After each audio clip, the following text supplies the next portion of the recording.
En direct sur Grand Lille TV, le reste de l'actualité, c'est le sport ce week-end avec un beau programme et on va commencer par la Ligue 1 avec un choc pour le LOSC, un déplacement au Parc des Princes. Voilà, les Lillois qui se déplacent à Paris, ce sera demain à 17h. Forcément, les statistiques ne sont pas en la faveur du LOSC. Savez-vous depuis quand Lille n'a pas gagné au Parc des Princes, Adrien ? 1996. Absolument, ça fait presque 20 ans. C'était une victoire 1-0 le 26 avril 1996. Depuis, en championnat, le LOSC n'a récolté que des défaites ou au mieux des matchs nuls. Mais le LOSC reste malgré tout sur une belle série avec 6 victoires en 7 matchs. Donc on ne sait jamais. Deux autres petites infos toujours à propos du LOSC. D'abord Rio Mavuba qui serait annoncé à la Roma la saison prochaine par la presse italienne. À vérifier bien sûr. Et puis le LOSC qui semblerait finalement vouloir garder René Girard pour la 3e année de son contrat. Tout cela à surveiller. Lens dernier reçoit Monaco, 3e ce week-end. Ouais, le choc des extrêmes là aussi. Monaco, 9 matchs consécutifs sans défaite, alors qu'en 2015, Lens est l'équipe qui a gagné le moins de points.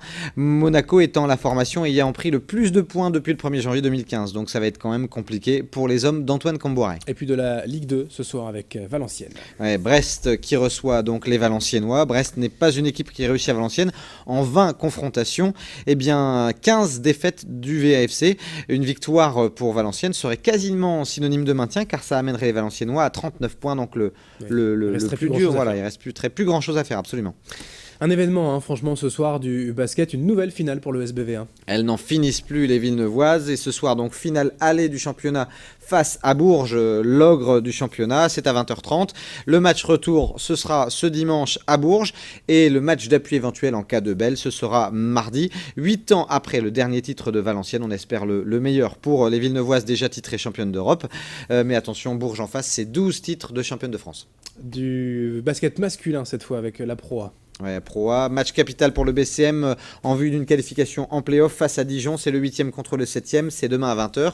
Deux équipes qui sont vraiment au coude à coude pour une place en play-off. Et puis un mot de Pro B pour dire que ce soir au Palais Saint-Sauveur, il y a un fameux derby entre le LMB et Orchy. La fin de saison, c'est souvent des matchs décisifs. C'est le cas en rugby ce week-end. Avec le LMR qui va tenter de confirmer sa victoire aller lors des 8e de finale de play-off face à Oloron. Victoire à l'aller 21-16. Le match retour, c'est ce dimanche à 15h au Stadium Lille Métropole. Et puis vous avez quelques petites infos à nous donner en bref. Rapidement, pour vous dire que ce week-end, il y aura les championnats de France jeunes de char à voile à Dunkerque et à Lefrancouc. Il y aura également un raid aventure du Boulonnais à Boulogne-sur-Mer, ça c'est demain. Une compétition de planche à voile également entre Ostende et Dunkerque tout le week-end. Et puis 43 km du chemin du souvenir à Givenchy en Goël dimanche.